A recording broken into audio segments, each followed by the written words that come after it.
Kwa majina ni Reverend Solomon Maina kutoka kanisa la Pefa Busia, na nataka nikukaribishe katika mahubiri yangu takuanga kwa hii Western Nyota TV kila siku ya Jumapili saa 1 wiki ya mwisho ya kila mwezi. Na kukaribisha kutoka mahali popote ulipo, tafadhali uwe unafuatilia vipindi vyangu. Yaani wewe ukikaribishwa mahali, ninakuomba usije ukapotea. Basi ukifuatilia vipindi vyangu, nataka nikuambie tutakuwa pamoja, tutabarikiwa pamoja. Asanteni sana.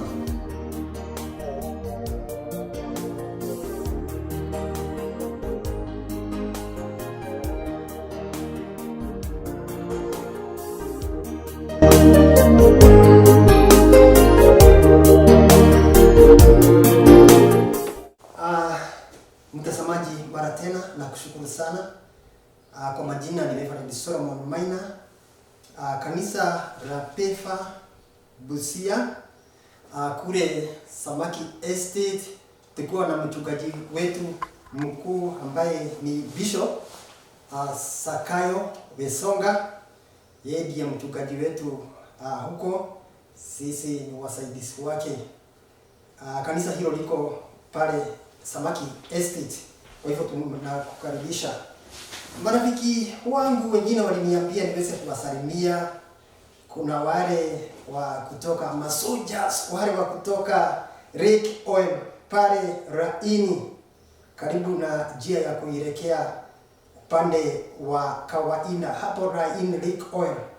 Na marafiki wengine waliniambia eti huduma zao huko ziko poa sana.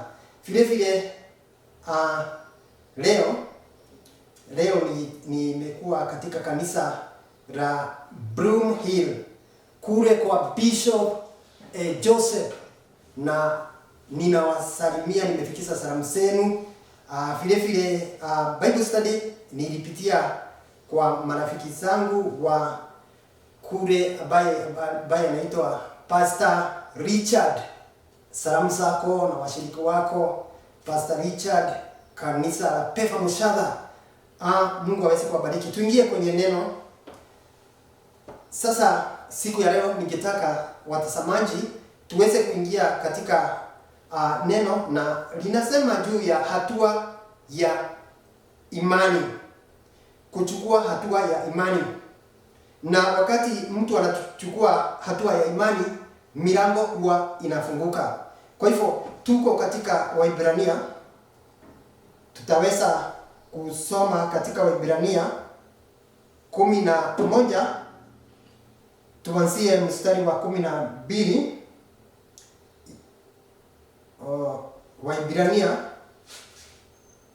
Waibrania ni 11, tunaanzia mstari wa hapo 12.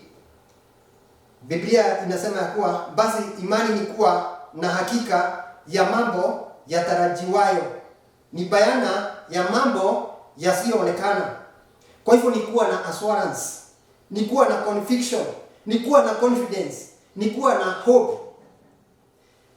Mtazamaji, kama unaweza kuwa na kitu ambacho kinaitwa imani, ni mambo mengi sana ambayo unaweza ukafanya yenye si kawaida kufanya.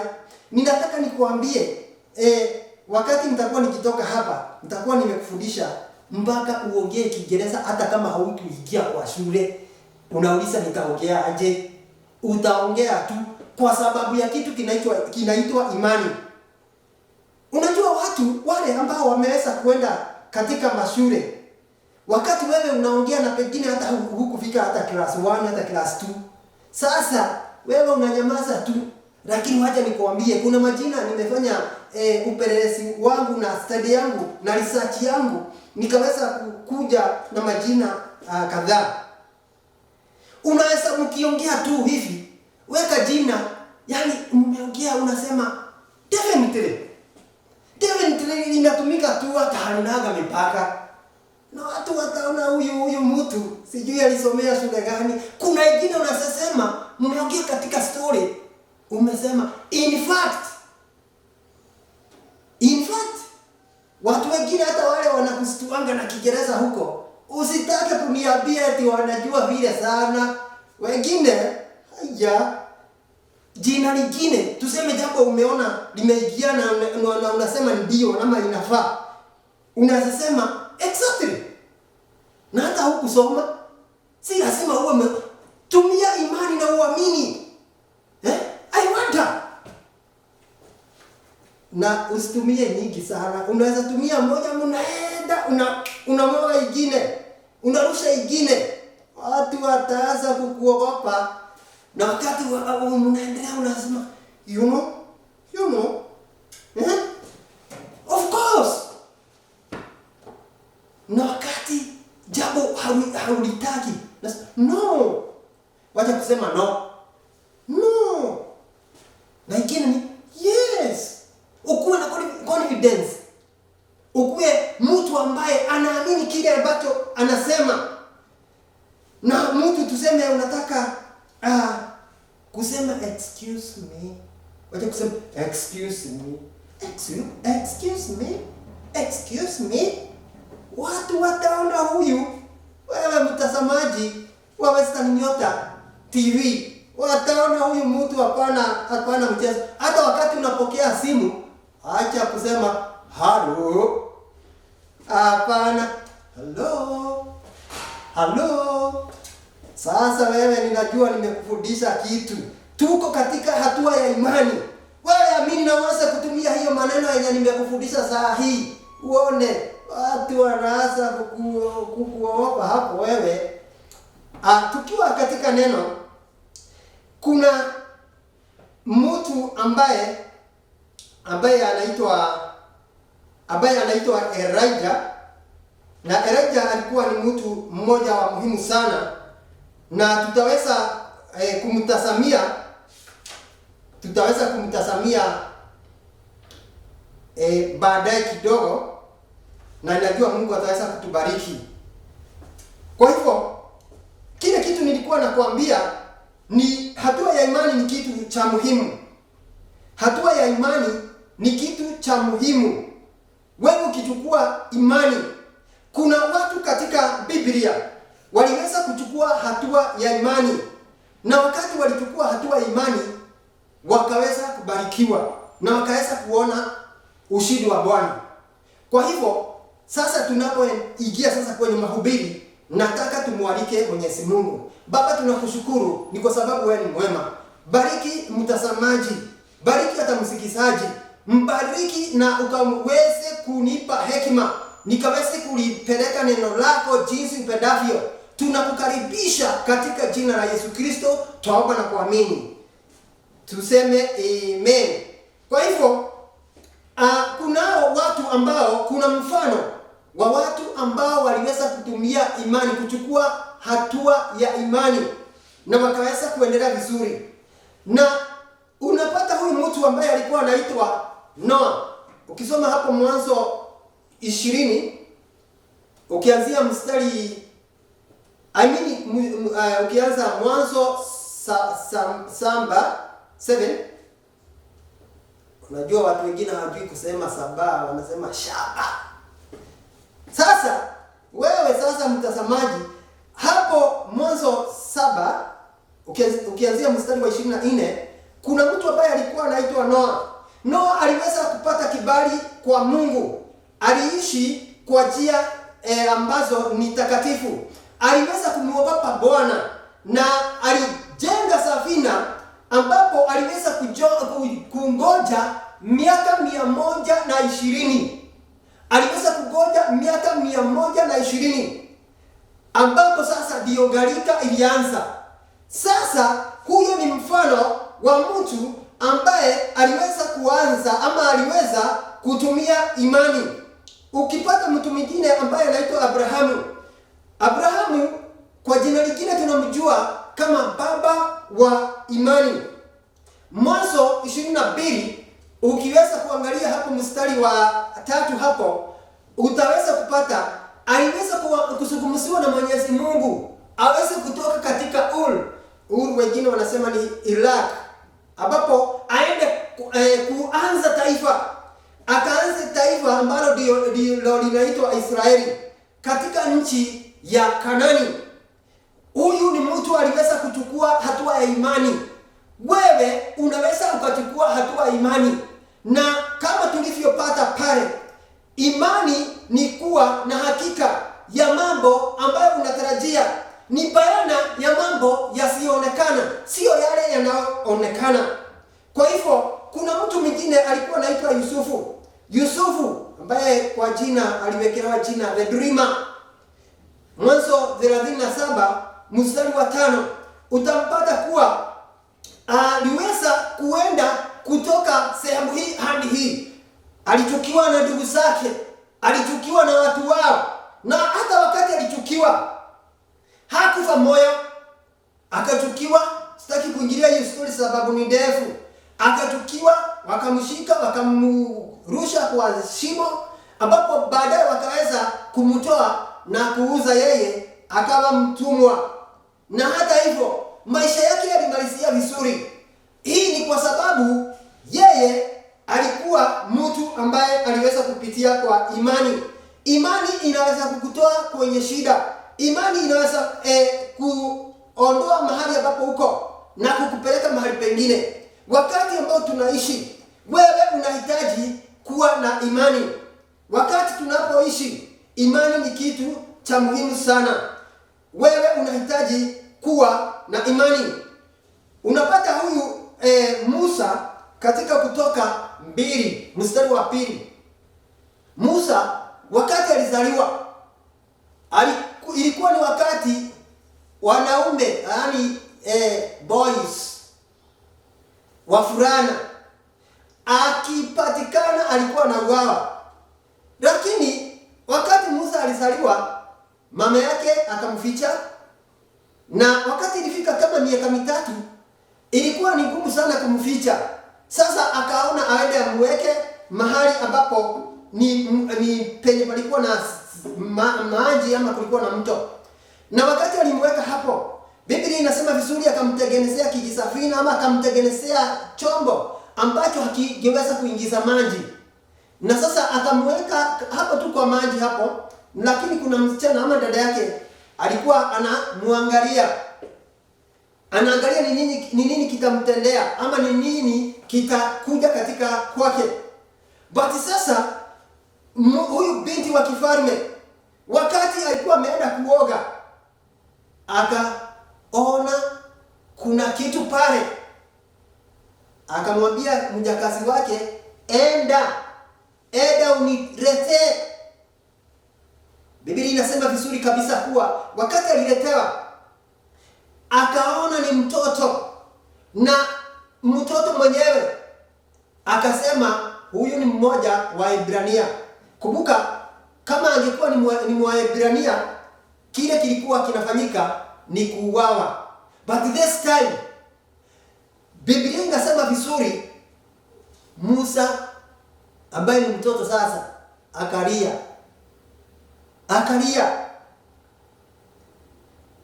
Wacha nikuambie, mimi hapa naonaga huyu Musa kama angekuwa mtu mkubwa, tungesema yeye amemchorea huyu ndio asiuawe, amemchorea plani kuwa hawezi kuhuzunika. But this time ni mpango wa Mungu ulitokea pale. Wakati Musa alilia, Biblia inasema kuwa huyu binti wa kifalme akamhurumia. Hata wewe dada, ukiwa umefanya makosa kidogo, makosa huwa inatokea wakati mwingine, na inatokea tu, sisemi dhambi, inasema makosa, mistake. Na msee ukiona amejam, wewe siulie kidogo, lia kidogo uone, hawezi chapa. Tazama wewe hiyo imeisha. Kulia ni kitu kingine hapa iliweza kusaidia Musa. Musa aliweza kulia na kwa imani akaweza kuishi. Kwa hivyo ni kitu cha muhimu kuchukua hatua ya imani.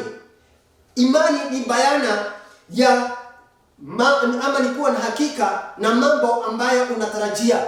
Bayana ya mambo yasiyoonekana na macho. Kuna mambo ambayo yanaonekana na macho na kuna yale ambayo hauwezi ukayaona. Imani ni kitu cha muhimu. Ni kitu cha muhimu sana. Katika Hesabu 13 mstari wa 8. Hesabu 13 mstari wa 8. Kuna huyu Joshua na Caleb wakiwa na watu wengine. Inaonekana ni kama walikuwa 10 hawa. Wakaenda kufanya spying, upelelezi. Na wakati walifanya, wakaona hawa watu wenye tumewaona pale, hawa hapana mchezo. Sababu ni watu ambao wamejenga. Ni watu strong. Hawa watu hatutawaweza. Lakini Joshua na Caleb wakasema tutaweza. Na hao ndio waliweza kuingia mahali pale kwa imani. Ukichukua hatua ya imani, hata kile kisichowezekana kinawezekana. Kuna wakati nilikuwa natazama film. Na film hiyo niliona kulikuwa na fisi wengi. Na pia kulikuwa na chui. Na wewe unajua chui akiona fisi, yeye ni strong, hapana mchezo, anamrarua. Lakini fisi walikuwa ni wengi. Naye huyu ni chui. Chui yako hapa, fisi anauma pande hii. Fisi mwingine anauma pande hii. Mwingine anauma pande hii. Na nataka nikuambie, chui alitoroka. Imagine chui anatoroka kwa ajili ya fisi. Hata shetani anaweza toroka kwa sababu yako. Ni kwa sababu ya wewe kuwa na kitu kinaitwa imani ya mambo yasiyoonekana. Ni bayana ya mambo ambayo unatarajia. Je, ni nini ambacho unatarajia? Ni kitu gani ambacho unatarajia? Ni wapi ambapo unatarajia kuenda? Imani.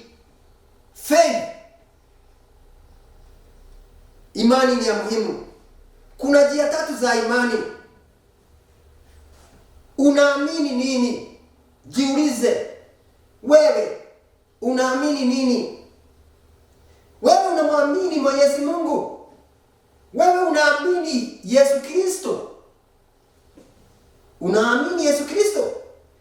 Pili, ama jambo la pili, waeka imani yako kwa nani? Imani yako umeiweka kwa nani? Na sasa ninashangaa watu wamedanganywa. Hizi ni nyakati za mwisho. Okay, wamedanganywa kwa sababu hizi ni nyakati za mwisho. So watu wamedanganyika. Unakuta mtu anaenda pahali, anaenda kununua maji, ati aende aanze kumwaga kwake. Mwingine ananunua mafuta, aende akamwage kwake. Mwingine ananunua mchele, aende akamwage kwake. Mwingine ananunua hata vitu tofauti. Mwingine hata pete na vitu kadhaa. Imani yako usiiweke kwa hizo vitu. Usidanganyike. Hiyo ni udanganyifu. That is not biblical at all. Sisemi kuwa mchungaji hawezi kuombea mafuta na pekine anoint. Anaweza. Kile ninasema ni kuwa hakuna mtu yeyote duniani anaweza kuuza maji au mafuta au unga sikuwe ni kamungu kandogo ambacho unapeleka nyumbani. Eti asubuhi unamwaga pale, kitambaa inashinda kwa kibeti. Hapana. Hiyo sio kipentekoste, hapana, hiyo sikubali. Pentekoste haikubali hiyo. Hiyo iko nje kabisa. Usikubali kudanganywa. Usidanganyike. Imani yako usiweke kwa vitu zingine. Weka kwa Mwenyezi Mungu. Jambo la tatu, imani. Uko na imani kwa nini? Kwa nini uko na imani? Why?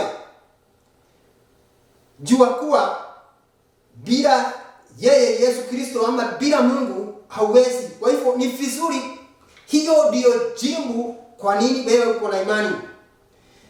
Nikitaka uweze kujua kuwa imani ni nzuri, ijapo imani bila matendo imekufa. So imani inahitaji matendo, action. You need to work, you need to do something. Ufanye kazi, nayo imani ingilie pale. Imani ni sarafu ya mbinguni, ni heavenly currency. Inatumika na sarafu hiyo ambayo imetoka mbinguni inafanya kazi hapa duniani for free. Kwa hivyo ukitaka, kuna watu wanachukua advantage, wanauza, but that thing you are supposed to take it for free. Unafaa kuipata bila malipo, imani. Na sasa sarafu hii ambayo ni Mungu ametupatia ni ya bure, ambapo haulipi chochote.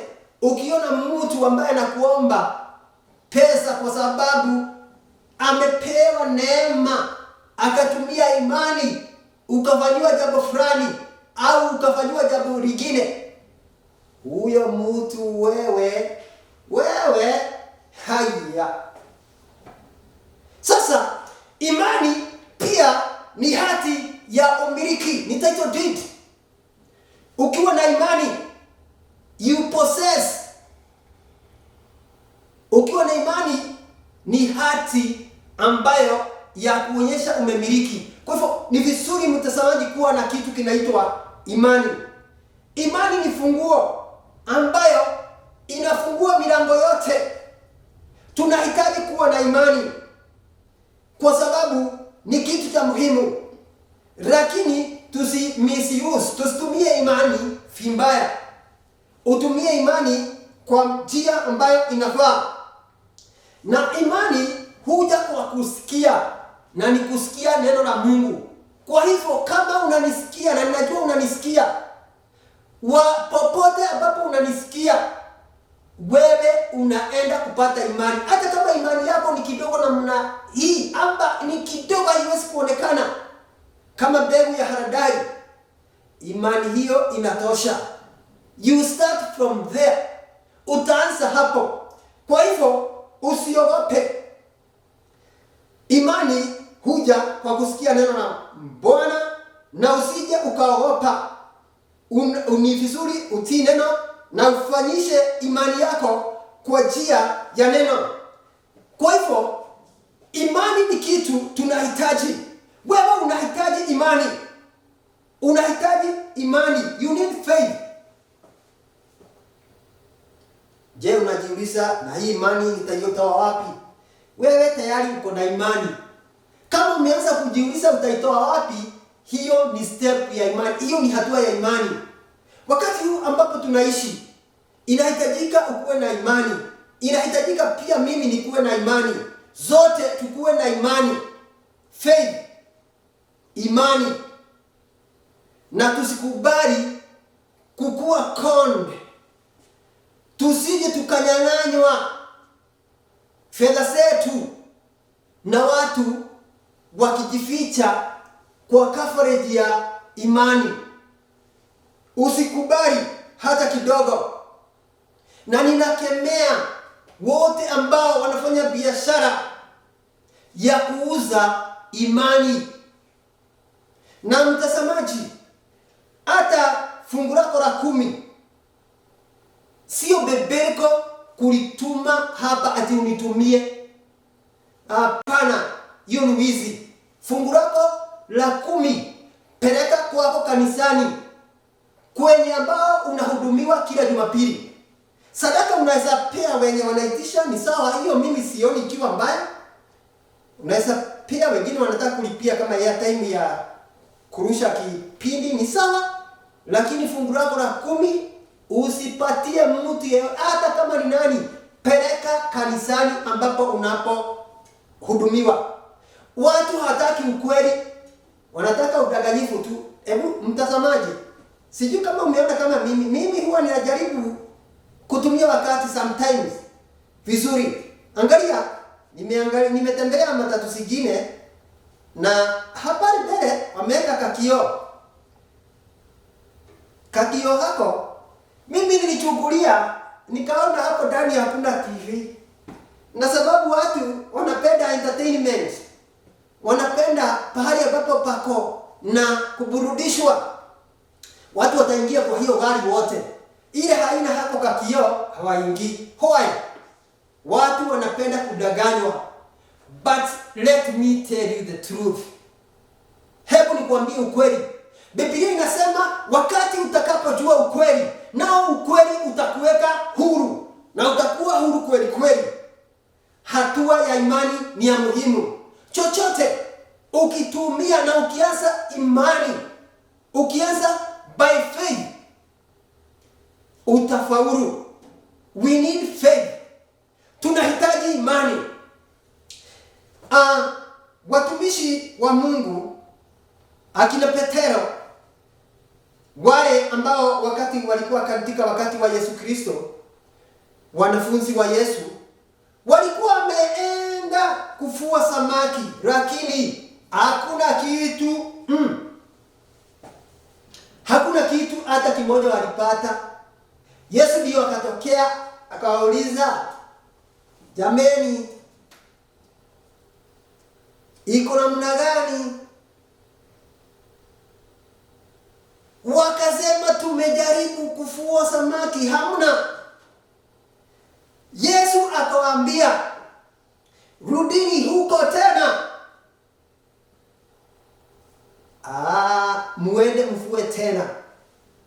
Go back again. Nasema, lakini tulikuwa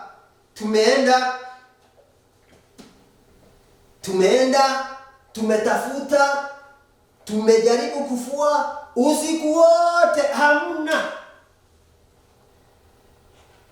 Na kwa sababu umesema tutaenda, na wakaenda. Na wakati walichukua hatua ya imani, walifua samaki, na samaki hao walikuwa ni wengi. Haijalishi ni jambo gani ambalo uko nao katika maisha yako. Unaweza kuwa umejaribu kufua, this time si lazima ikuwe ni samaki, kufanya jambo fulani, but it may fail. Go back again, try again. Enda hapo tena, jaribu tena. Na ukijaribu, ninataka nikuambie unaenda kupata ushindi.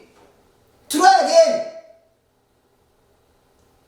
Nasema utaanza biashara kwa sababu pesa ni kidogo. It doesn't matter. Anything uko nayo, start from there. Uanze penye uko. In fact, na wewe mtazamaji useme natumia in fact ile yetu ile, unakumbuka wewe? You know. Sasa kitu cha muhimu, wewe ni uchukue hatua ya imani na you start again. It will work. Usiamini kuanguka, usiamini kushindwa, usiamini eti hutaweza. Amini unaenda kushinda, amini unaenda kufaulu, kwa sababu ya kuchukua hatua ya imani. Wewe chukua hatua ya imani. Chukua hatua ya imani, na lazima utaweza kufaulu. Tumesema imani ni sarafu ya mbinguni ambayo tumepewa bure. Ni kama funguo, na ni kama hati ya kumiliki, title deed. Sasa it doesn't matter hata kama imani yako ni kidogo kabisa, as long as iko hiyo inaenda kufanya kazi. Na wakati unaenda kufanya practice, you will be perfect. Practice make perfect. Mtazamaji, imani, ukifanya practice ya imani, you will be perfect in faith. kuwa mtu ambaye amefanya vizuri katika imani. Kwa hivyo fanya hiyo matendo ya kufanyisha imani kazi na itaweza kufaulu. Na imani, kuna imani nzuri na imani mbaya. Usikubali kuamini imani ambayo si nzuri. Amini, ukiamini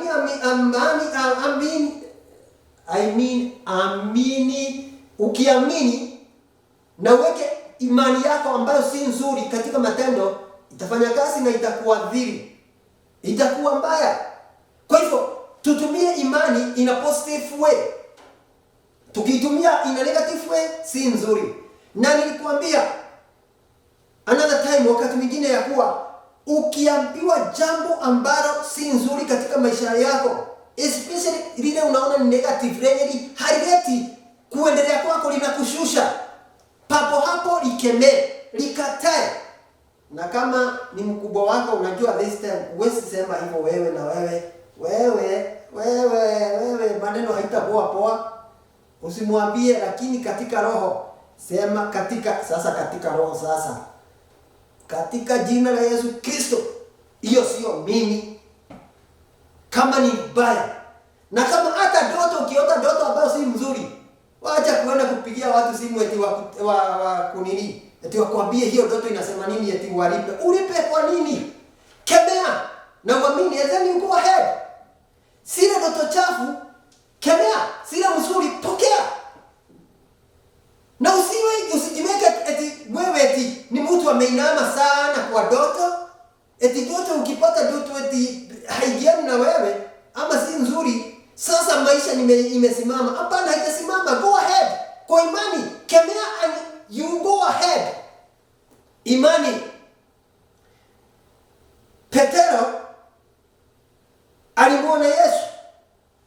Yesu alikuwa anatembea vizuri kwa juu ya maji. Anatembea. Alafu Petero wakajiuliza na wanafunzi wengine. In fact Biblia inasema walikuwa wamemuita kama ni kama ni ghost. But Yesu akasema kuwa yeye akasema kuwa ni Yesu.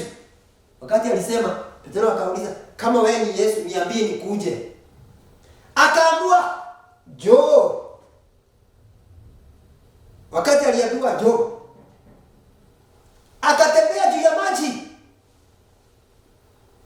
Lakini imani yake ni kama ilirudi chini, akaanza kujifikiria, ni mimi natembea juu ya maji. Akaanza kuingia ndani. Na Yesu alimuokoa pale. Kwa hivyo ni lazima tuamini. Na wakati unaamini, usije ukagalia nyuma. Usije ukaangalia sasa maisha ya kawaida. Just take it. Uamini. Na uchukue hatua hiyo ya imani. Na hakuna mahali hautaenda. Utafaulu. Hata wenye wako kwa masomo, wenye wanafanya mitihani, wenye wanakaribia kufanya mitihani, usiangalie vyenye umewahi kufail. Usiangalie vyenye umewahi kuanguka. Kwa imani tia bidii. Vyenye tumesema, imani pia matendo. Imekufa, tia bidii. Hata ni somo gani, tia bidii. Na ukitia bidii, wewe unaenda kufaulu na utaweza kufaulu. Tia imani katika maisha yako. Usiachwe. Usikubali kuachwa nyuma. Wewe chukua hatua ya imani. Take a step of faith. Haijalishi penye umejaribu mara ngapi ikafeli. Umejaribu mara ngapi ukashindwa. You go back again. Urudie tena. Kwa imani unaenda kufaulu. Kwa imani unaenda kupata ushindi.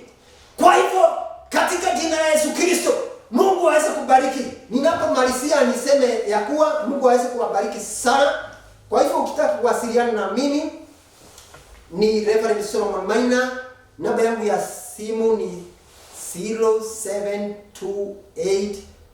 0728220520. 0728320440. Kanisa ni la Pefa Church, Samaki Estate.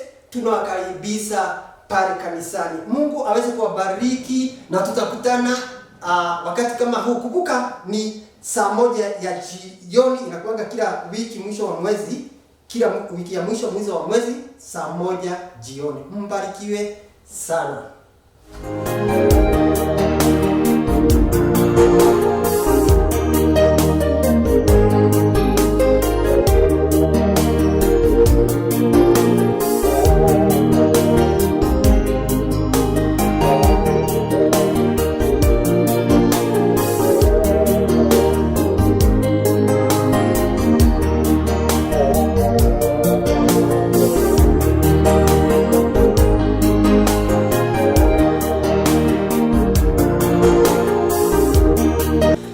Kwa majina ni Reverend Solomon Maina kutoka kanisa la Pefa Busia, na nataka nikukaribishe katika mahubiri yangu takuanga kwa hii Western Nyota TV kila siku ya Jumapili saa 1 wiki ya mwisho ya kila mwezi.